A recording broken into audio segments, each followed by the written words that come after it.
Welcome back, beautiful souls, whether you're joining me here on YouTube or on my podcast and listening on your own sacred time. I am so deeply grateful you are here. This is my temple, our temple, a space of remembering, reflection, and returning to the wisdom within. These teachings were shared in my yurt, a space that the sisters have lovingly named Yurt.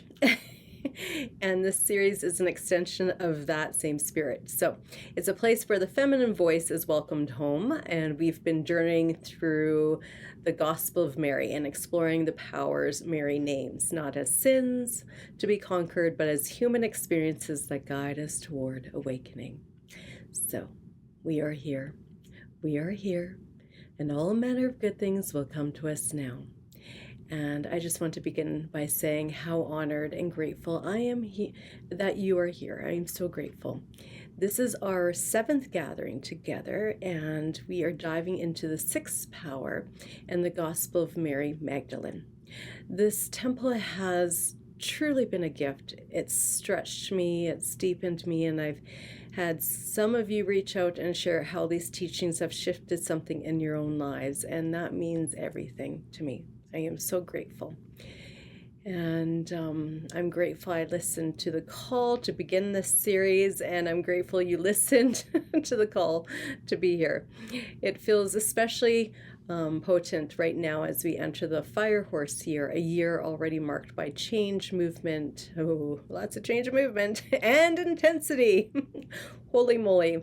I was reflecting on the horse and learned that horses move in matriarchal herds. The lead mare sets the direction, and I thought, how fitting. A fire matriarchy, an energy that clears what is false and makes space for new truth. Love it. So we'll speak more about that as we go, but first let's gather ourselves together and cast our sacred cane. So let's just take a moment to arrive, not just in the circle, but in ourselves. So I invite you to place one hand on your heart, maybe your left hand, the eye of your heart, your new, the place that knows before the mind does. And take a slow breath in, breathing in, and a long breath out. Let's do 3 more breaths. With an intention, first with dropping down into our body, and the second one dropping down to our heart, and the third dropping down to the divine within. So breathing in, dropping down to your body, and exhales. And your second breath, breathing in, dropping down to your heart, the eye of the heart, breathing in.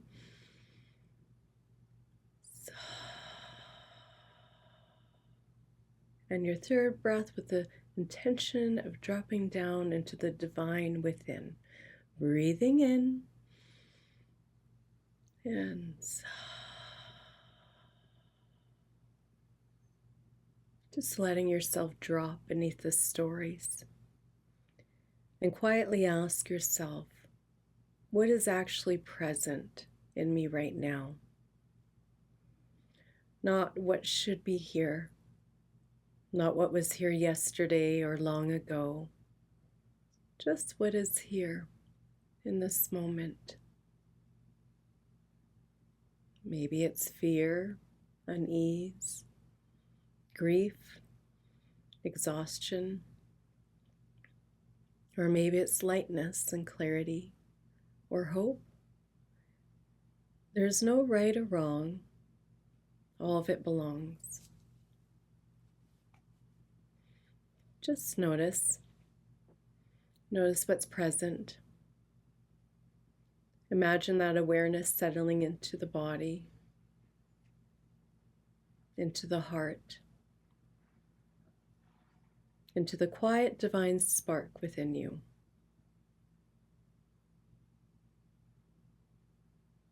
And from this place,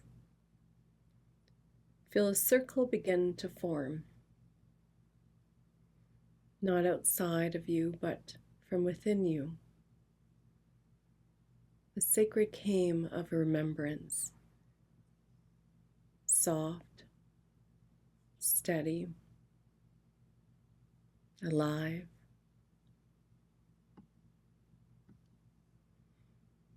Feel it expand gently to include your whole being.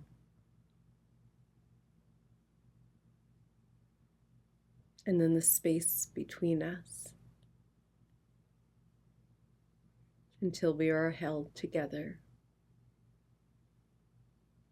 in one shared field of presence.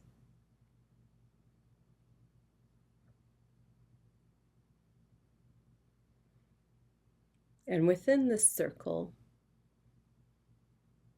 notice the elements awakening. Air moving through the breath. Fire alive within your heart. Water flowing through the emotional body. And earth steady beneath you and within you. These are not forces we call in. They are forces we remember. Feel them settle. Feel the circle hold what you're carrying. And place your left hand on your heart. And simply breathe into your center.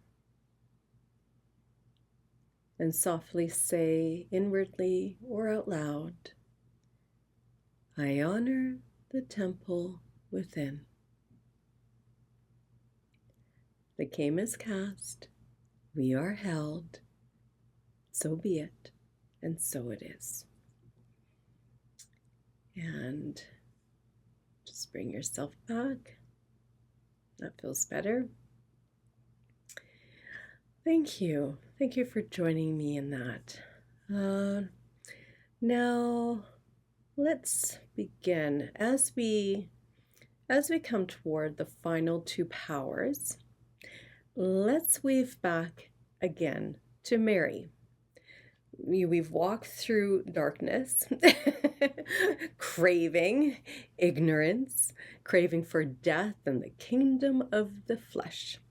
Oh, it's been good. It's been a wonderful journey. But these teachings didn't rise from nowhere. They came through a woman, through Mary Magdalene. And before we continue, I want us to just pause for a moment, and not just to study her, but to feel her.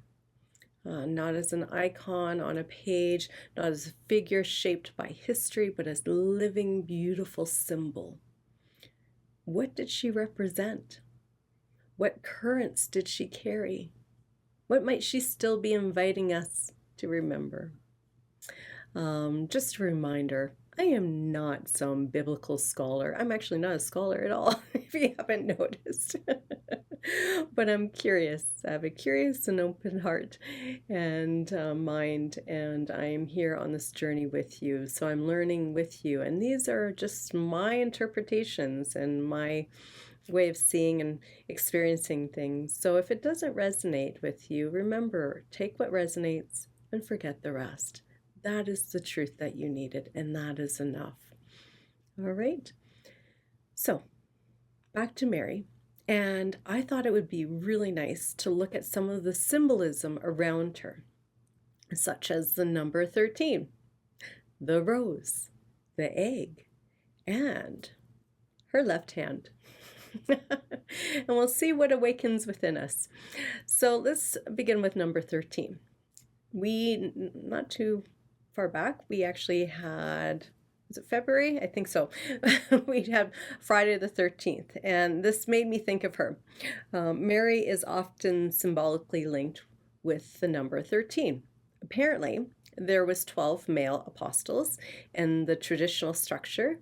In some mystical and Gnostic traditions, Mary is spoken of as the 13th disciple, not counted among the 12, yet present in the way that transcends the structure.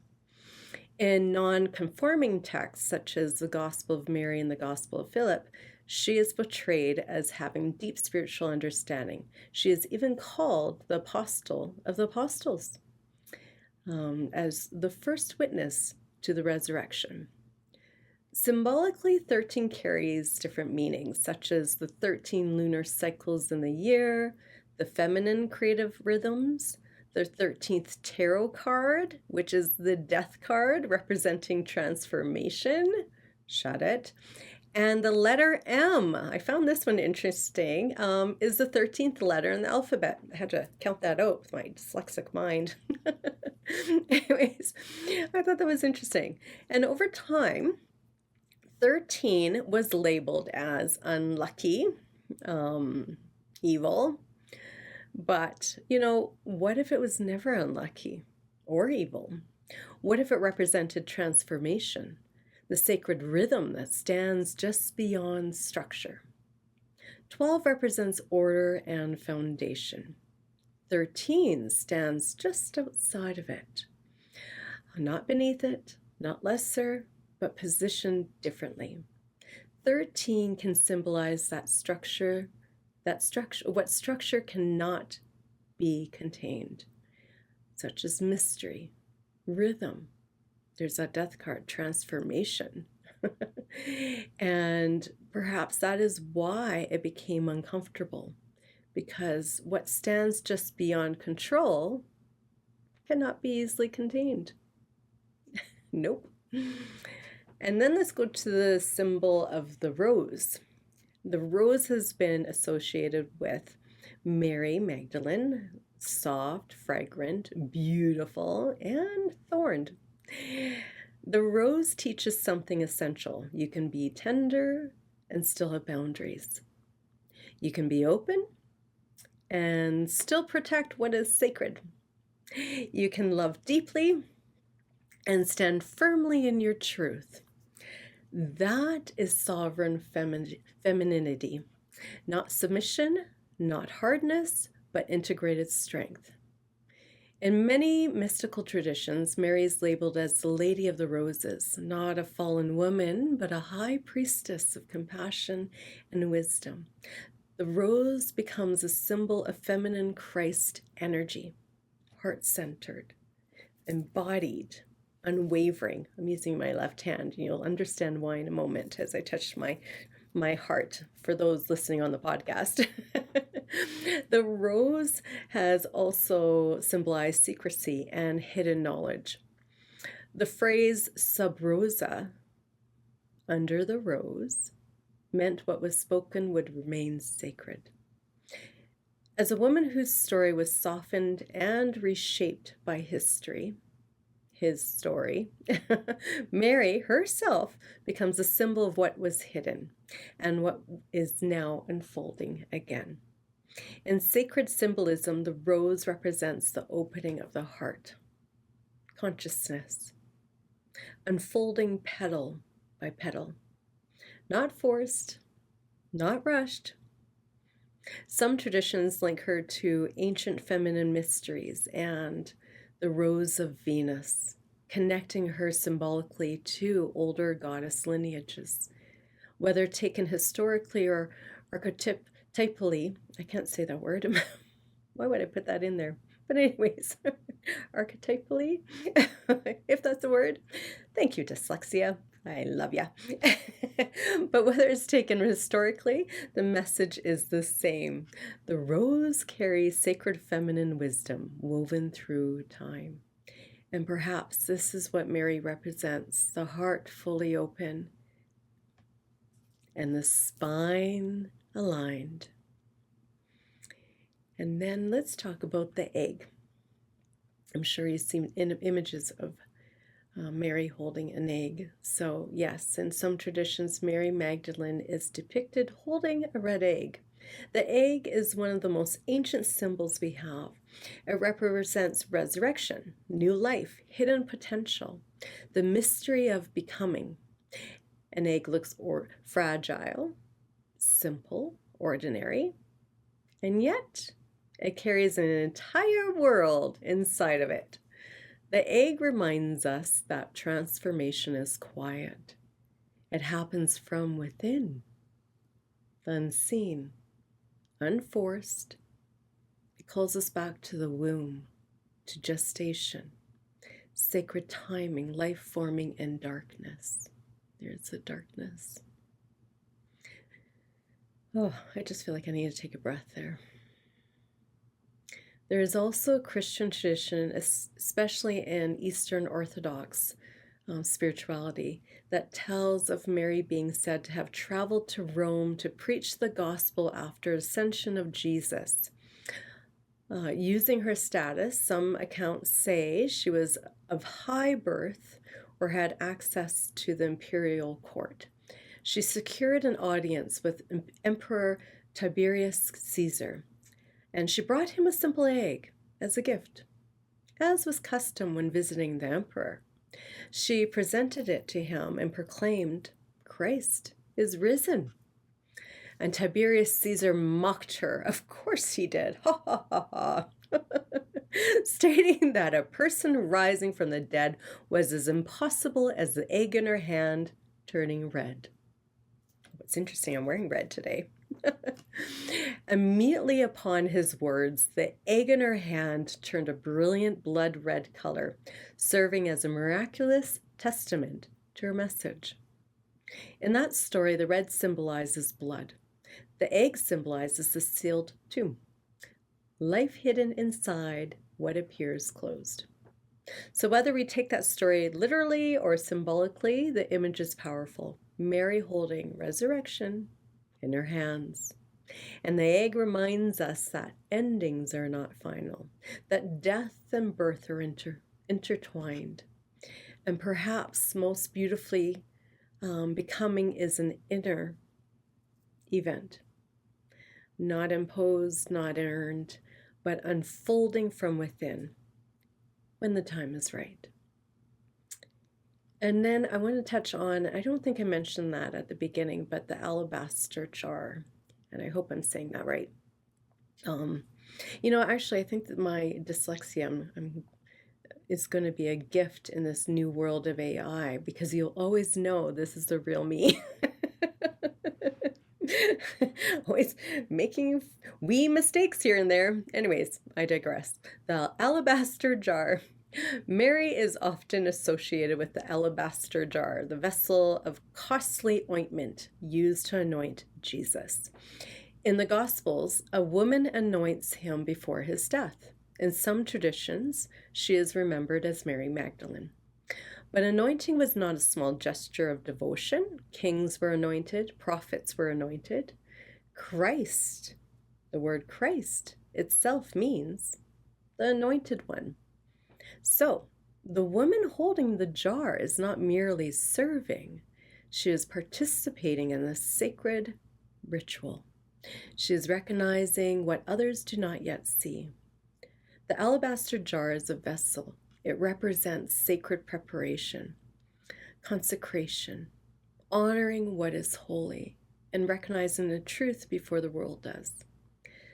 The jar also mirrors the body, a container of fragrance, essence, spirit. And when the jar is broken, what is hidden is released. And sometimes what must be poured out is the very thing that fills the room with presence. Not power, not hierarchy, but love. So good.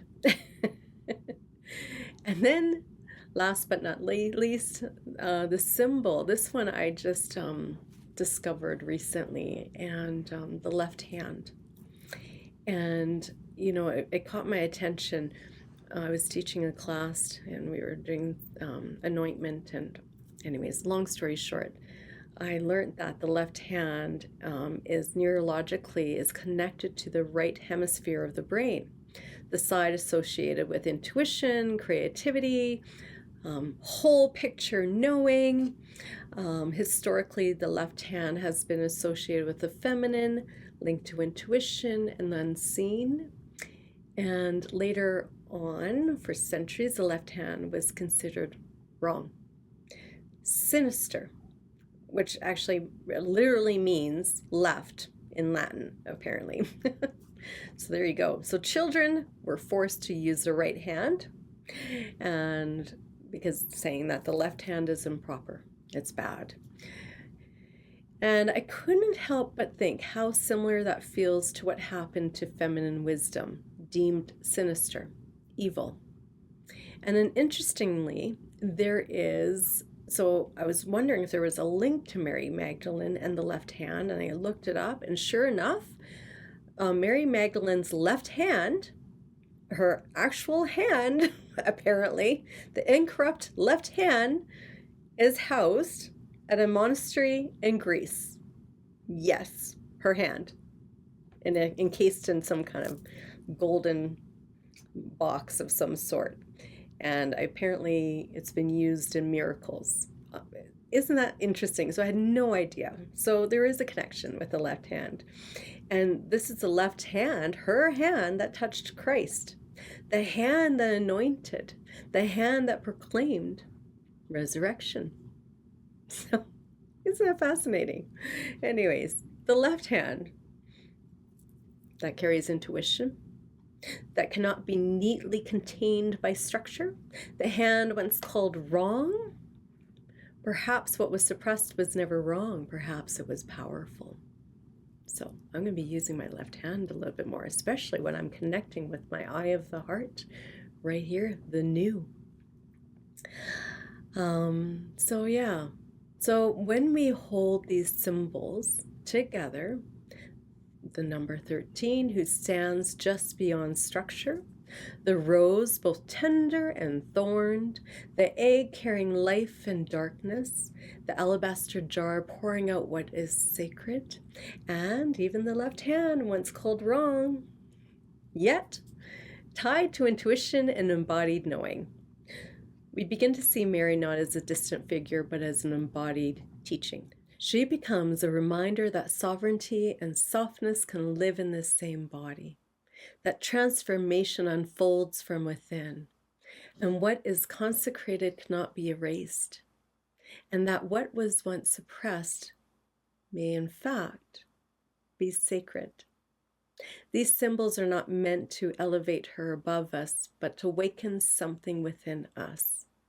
The courage to stand just beyond what confines us, the wisdom to trust what is forming in the dark, and the strength to pour out love without surrendering our truth.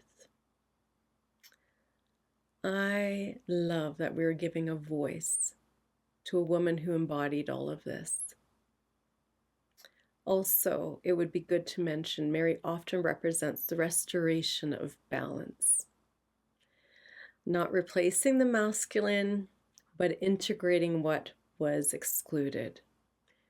You know, in nature, I'm looking at nature right now out the window. Light needs dark, action needs stillness, and a seed needs a womb. And Mary becomes symbolic of restoring that rhythm. So good. Anyways, let's do a quick recap for anyone who's just joining me here and now in first time listening. So we're going to go through the recap of the 5 powers we've already traveled with, and just a reminder that the 7 powers were never meant to be sins. Some believe they were later reshaped into what became the 7 deadly sins. But in Mary's teachings, they're not moral failures. They're movements of consciousness. Not something to conquer, but something to understand. This is a human experience. All right, let's go through the first power. Darkness. Darkness is not evil. It's not. It is the womb. It is the pause before clarity, the place where control softens and something new begins to form.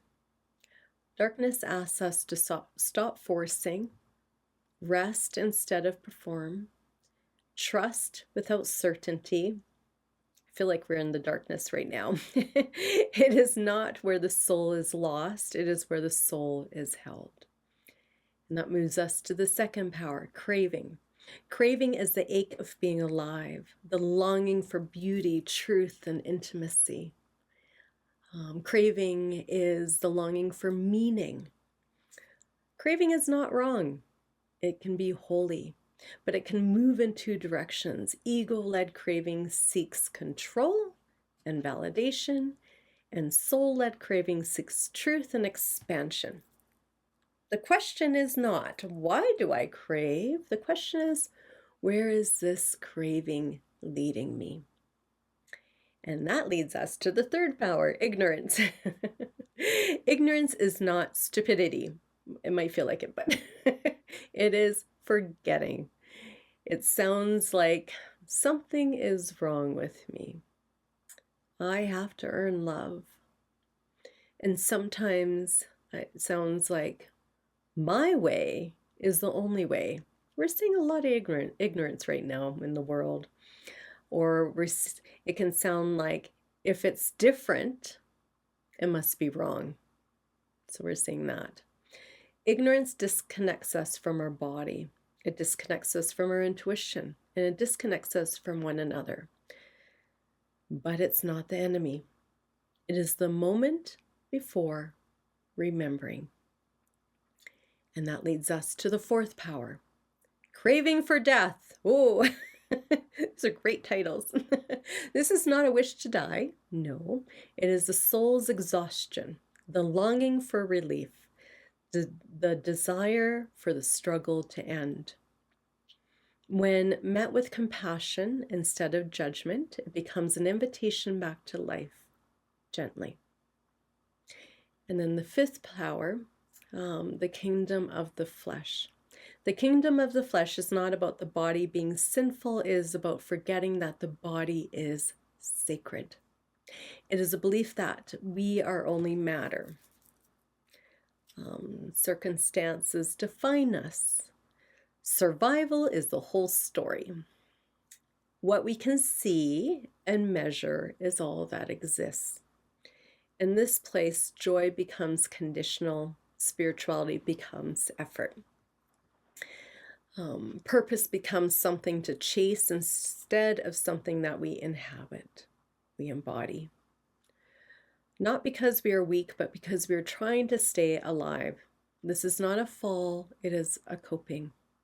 And Mary names this moment clearly. Being human is not the problem, forgetting while human is.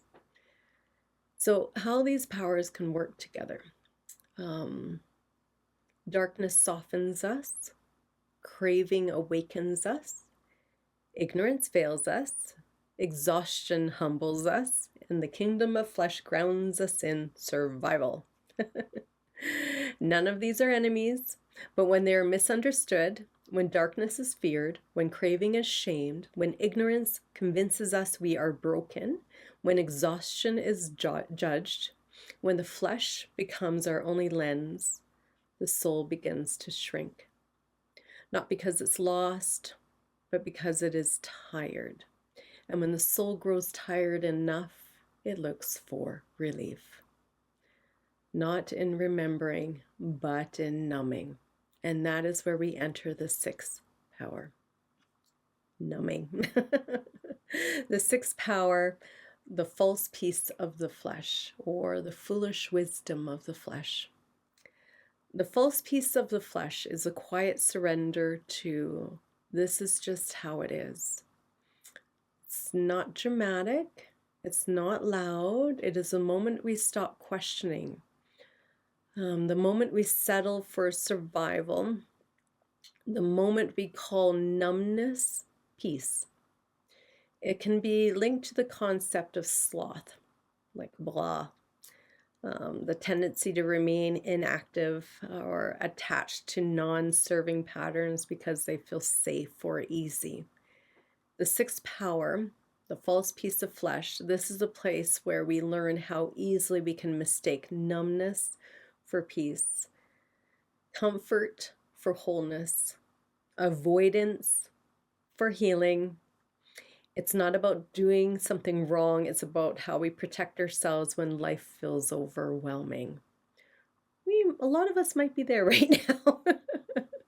Together, because it's exhausting. Anyways, together we'll explore the subtle ways we settle for quiet instead of truth, how we bypass discomfort in the name of being okay, and how the soul quietly calls us back, not through disruption, but through honesty.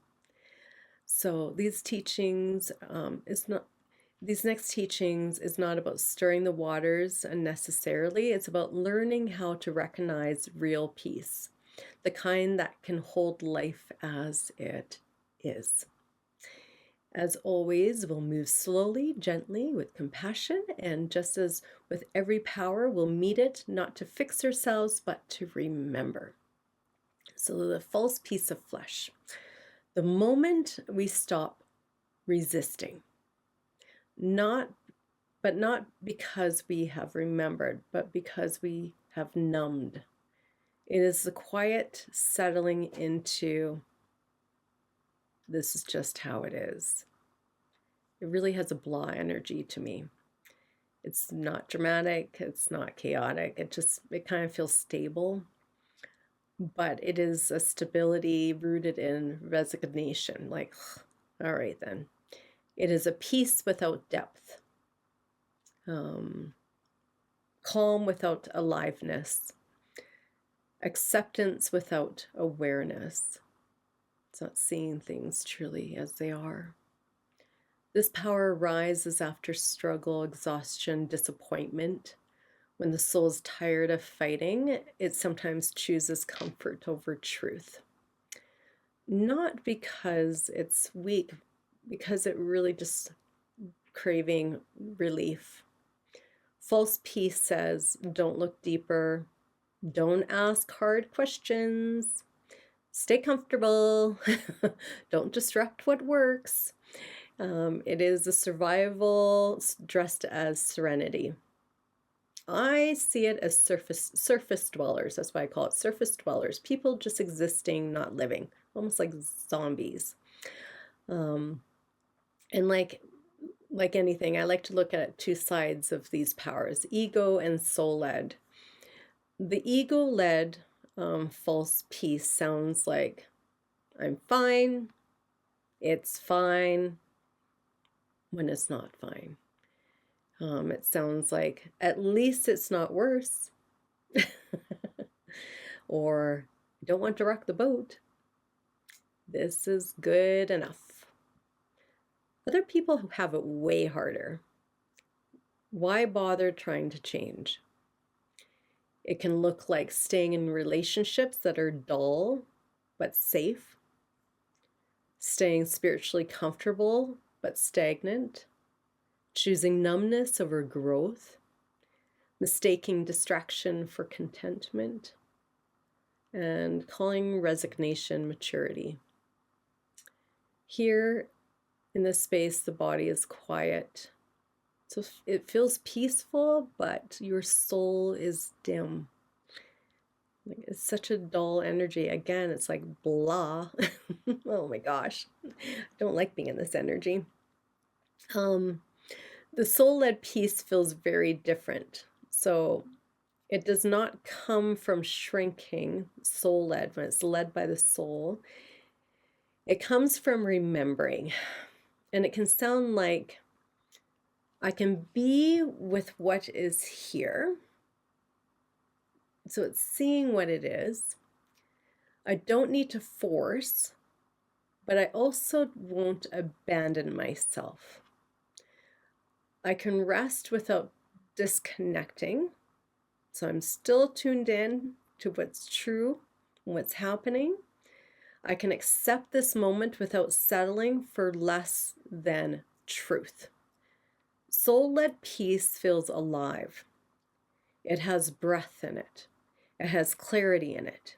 It has presence. You're present in it. It does not avoid discomfort. It integrates it. So the difference is false peace is numb. True peace is aware. False peace is small. True peace is spacious. False peace avoids, and true peace inhabits, embodies it. And this is why the sixth power is so important, because it is the most tempting. It feels like relief, but at the same time, it quietly keeps us from becoming. The false piece of flesh doesn't look dramatic. It looks ordinary, boring, bunch of muggles. It looks like staying in a relationship that isn't abusive, but also isn't alive. It's saying, at least we don't fight, while you're quietly shrinking and suffocating. It looks like staying in a job that drains you, telling yourself it's stable, it pays the bills, but never asking what your soul actually wants. And I want to just say this here, and this is an invitation to, and it's not to run away from your job or a relationship, but just to look at the truth of it. And does this ignite your soul? And if it doesn't, this is where you can take action steps, right? Awareness is power. Truth is power. Then you can make changes that align with your soul. So that means maybe you're working, for example, my husband and I, we've been married for 27 years, and it's been lots of ups and downs, trust me. And lots of times I'm like, I'm done, I'm suffocating, I'm shrinking. He's a good guy though, and but it just didn't feel alive. And when I'm lying in bed and I'm telling myself it's fine when it's not, that's when you're dimming, you're just blah, you're living that stagnant energy. But when you're accepting it, yeah, it's not great right now, and I'm looking at it, I'm fine right now, but it's not great, and what can I do? So you're not lying to yourself, if that makes sense. A lot of us sisters in the yurt, we were struggling a little bit, unraveling this power, but that's my understanding. It's just really looking at the truth of things.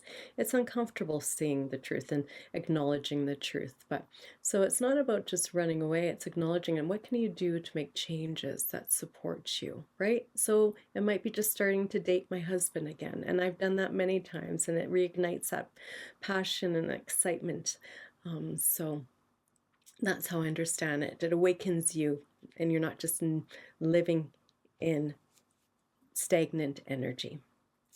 What else did I want to share? So it also can look like scrolling at night instead of feeling your loneliness. It looks like numbing with food. Well, I do that. Wine, productivity, busyness, or even spirituality. It looks like saying, I don't want to think about that. And it's easier not to. Sometimes you just don't want to deal with it. So it looks like it's fine. I should be grateful. It looks like this is just adulthood, or it's too late to change. It looks like spiritual bypassing. I've accepted it, when really you just gone quiet. It can even look like meditating, but not actually listening. It can look like forgiving, but not setting boundaries. It can look like being peaceful, but never telling the truth. Just like I was saying, you're laying in bed and you're telling yourself, I'm fine. You're lying to yourself. Yeah, you're not being truthful. False peace is not explosive. It is subtle. It is the dimming of desire, the quiet lowering of standards, the soft surrender to comfort.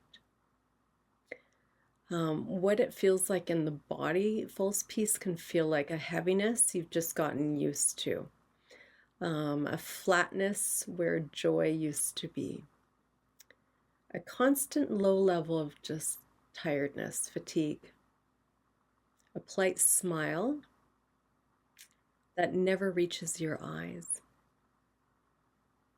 You aren't in crisis per se, but you aren't fully alive either. Just the light's not there. Now, in contrast, a soul-led peace, a soul-led peace, what it would look like is having the hard conversations instead of avoiding them. So going back to my husband, look at honey, it's just not working for us right now. We need to make some changes. I'm slipping here. Um, my soul is dying. It's not an easy conversation. And, I don't want to hurt him or anything either. I don't want a conflict, but that is the soul-led way to peace, though.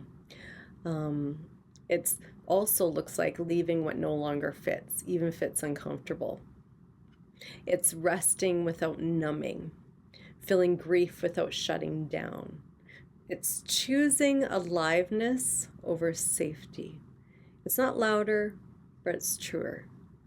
And again, it's not like running away either. And, you can ignite that passion like I have with my husband. I just use that as an example because it's happened lots. This really resonates. So yeah, it's resting without numbing. It's feeling grief without shutting down. It's choosing aliveness over safety. It's not louder, it's just truer. You're telling your soul's truth. Dear sweet soul, what would you have me to know? False peace is not the absence of conflict. It is the absence of courage. And we all visit this place. This is not to shame. This is human. So this might be a great moment to reflect and do some journaling and maybe unweave some truths for yourself and what this means for you. Again, this is my interpretation, and this is one I struggled with for sure. So here's some journal prompts. Where in my life have I settled for comfort instead of aliveness? What truth have I been avoiding in order to keep things peaceful? Where am I calling something acceptance that might actually be resignation?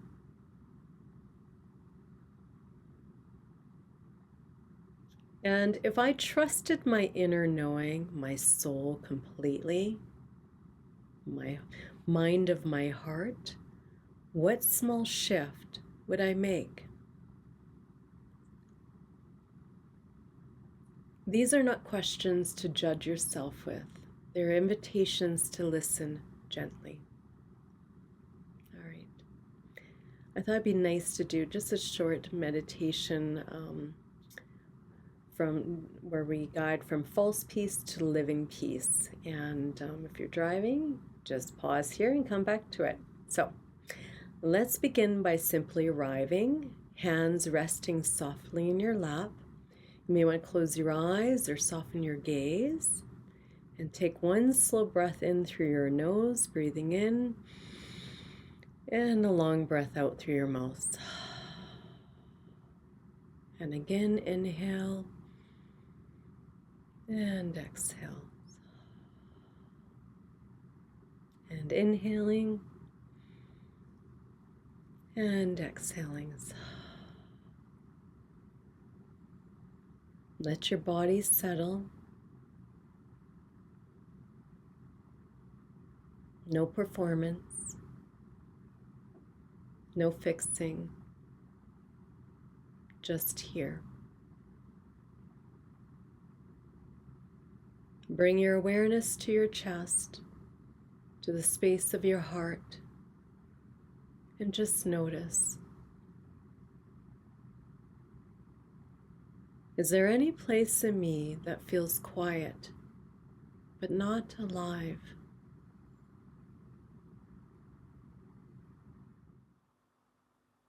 Any place where I've told myself, it's fine, it's good enough, this is just how it is.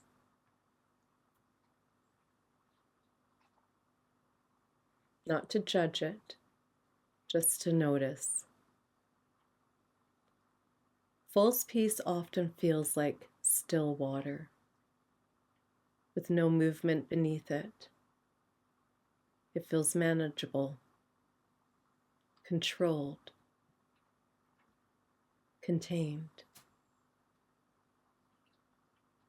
But beneath it, there may be something unsaid, unfelt, unlived. Take another deep breath and exhale. And gently ask inside yourself, where have I been choosing comfort over truth? Let whatever come to come, an image, a word, a sensation. You don't have to do anything with it. Just let the awareness touch it.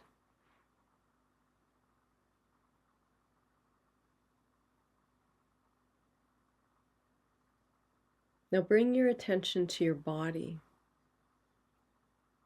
your shoulders, your belly, your jaw. Is there anywhere you are holding yourself in order to maintain peace? See if you can soften there, even slightly. True peace does not require you to shrink, to numb, to disappear. True peace feels alive. It has breath in it, movement in it. Now imagine, visualize a small golden thread at the center of your chest. This is your inner knowing, your living peace. Not the peace that avoids, but the peace that stands. And with each inhale, that thread grows brighter. And with each exhale, it steadies. You do not need to disrupt your whole life. You do not need to make dramatic moves.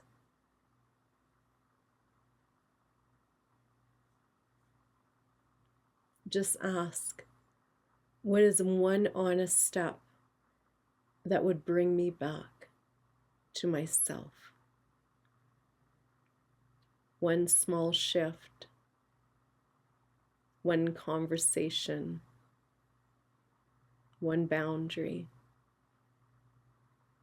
one truth spoken gently. Let it form quietly.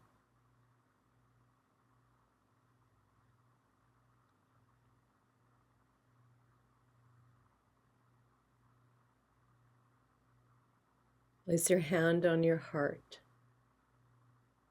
and say silently, I choose living peace, not managed peace, not silent peace, living peace. Take one final breath in and exhale slowly. And when you're ready, you open your eyes. Welcome back. So as we close our circle, we'll pause just for a moment in gratitude while you're here in this energy. Just gratitude for all that has been shared, spoken, unspoken, seen, and unseen. Take a deep breath in, and as you exhale, release anything that no longer serving you or that didn't resonate with you, just let it go.